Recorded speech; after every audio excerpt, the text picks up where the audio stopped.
Reuven had three friends. So one of them was very close, and he spent a lot of time with him. And the second friend was not so close, but also pretty close friend. The third one was just an acquaintance, which means just a hi-bye kind of friend. So the story goes that one day Reuven got summoned to court by the king. So they said that he's plotting against the king as part of a rebellion. And Reuven says, "There's no such thing. What are you talking about?"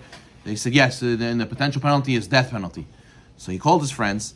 And he said, "Listen, can you guys testify for me? You know that I'm a righteous individual. I never got involved with such a thing. Come on, you got to help me. My life is on the line." So then he went to his first friend. Then he asked him for help. So he said, "Listen, I don't know. I don't want to get involved. You know, maybe they're going to take me downtown with you. If you get guilty, then I'm guilty too. I'm sorry, I cannot help you." So he went to his second friend, his closer friend. And then he said, "Listen, you know, I can take you all the way to the king's gate. I'll walk with you so you're not scared, but I can't testify. I don't want to testify." So then he went to his third friend. And his third friend says, "Don't worry. I won't just testify for you. I'll be your lawyer. I'll go and speak for you. I'll go and defend you." So he went and he said, "What a loyal friend you are." So these three friends, really our sages teach, is really a mashal for our life. Each person one day will get summons after 120 to Shamayim. And the angel of death will say, "Hey, you deserve death. You deserve punishment for all the sins that you did." So what do? You turn to your friends. You ask them for their help. What's your friends? So some people turn to their money, which they spent most of their life spending time with or spending time for their money. And the guy will say, "Honored angel, I own a large house, I have the latest car, I have money, savings account, stocks, bonds, life insurance. Take them instead of me.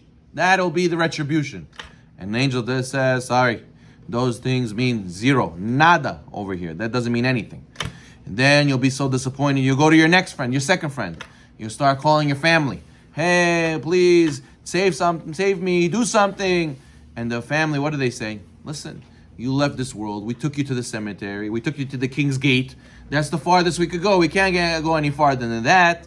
And the only person, the last friend you'll turn to, who will not just speak for you, not just testify for you, he'll defend you, he'll make that the judgment will be lessened, is your mitzvot, the angels you created from your mitzvot. So if at the end of the day, your friend, or your real friend is a mitzvot, you should invest in him the most. Every friend has an END at the end. It comes to an end.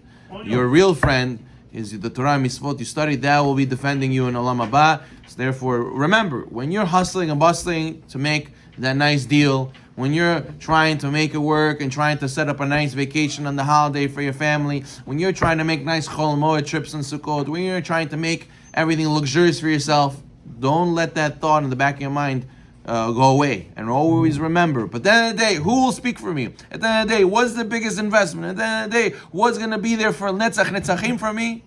Will it be the Torah and the mitzvot? And God gave us the Shabbat. God gave us the Yom Tov. God gave us the holidays. And Yerushalmi says, all for the sake of being able to have time to study Torah and mitzvot. Many people during Chol HaMoed, they say, "Rabbi, I'm busy. I went to Miami. Rabbi, I'm busy. I went to the zoo. I went to the concert. I went to the Chol HaMoed trips. I went to play Narde with the shish kebab at my friend's house. Didn't have time to learn." You should know that this whole point of the Chol HaMoed was this, that you should have time to set aside to learn. Yom Tov. "Rabbi, I went to my in-laws. I had hosted. I was gulaish the whole afternoon. It was 6 hours straight of just hosting. I couldn't have time to learn Torah. And I went to sleep. I went to take a nap." Hashem gave us the holidays to learn Torah. How could you not squeeze in half an hour? How could you not squeeze in 20 minutes, an hour to learn something? That's the whole point. And we go and Chaz v'Shalom, we misuse the whole holiday for something else. Obviously, you prayed, yeah, that's important, but you have to learn also.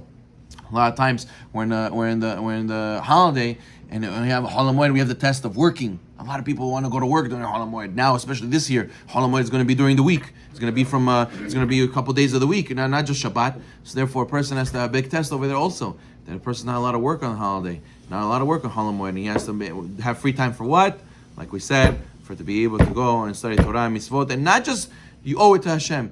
You do it for yourself. At the end of the day, this is the biggest merit for you. As that we'll end with that story of that worker The worker came and he was building houses. He was a contractor, and his developer said, "Listen, let's build one more house." He's, "Nah, I'm retired. I'm done." It's just one more house.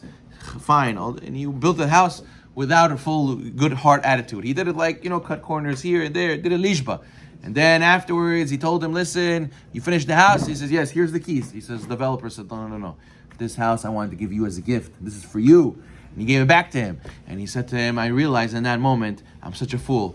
This house I was building, it was in my benefit to put it in my best effort. Because why? At the end of the day, it comes back to me. Hashem says, I give you mitzvot to get olam haba. I'm going to give you. You're going to live in this olam haba. It's not for me. It's for you. So it's in your best benefit to put your best effort and do the best you can do. Use the Chol HaMoed and the holiday, Torah and to do mitzvot. Baruch Olam. Amen.